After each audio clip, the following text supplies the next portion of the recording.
Վստահորեն, պարոն Տեր-Պետրոսյան, այն 10 զոհերը,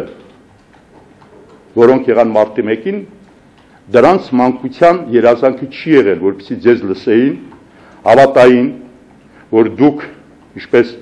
շատ երգեցիկ տոնով ցիտեցիք Չարենցին, որ թող ոչ մի զոհ չպահանջվի ինձնից բացի, հավատան ձեզ, ձեր կողքին կանգնեն, իսկ ամենավճռական պահին, երբ արդեն բախումն անխուսափելի էր, դուք պետք է թաքնվեիք ձեր 4 պատերի ներսում, հայտարարեիք, որ իշխանությունը անվտանգության համար երաշխիքներ չի տալիս եւ դեպի գնդակահարություն ճանապարհայիք այն 10 երիտասարդներին,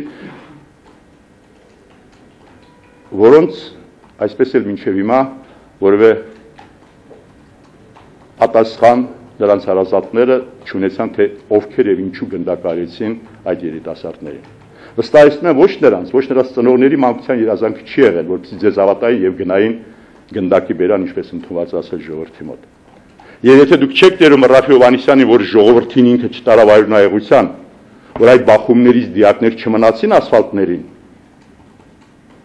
սա արդեն ձեր հարցն է։ Իհարկե դուք շատ կցանկանեիք, որպեսզի նույն արդյունության, նույն զուգահեռի վրա դրվեր այսօր Ռաֆի Հովհաննիսյանի անունը։ Բայց Ռաֆին իր կերպարով, իր նկարագրով եւ այդ թիմը այս ամբողջ ընթացքում հայտարարել են։ Մենք ամեն ինչ անելու ենք, որ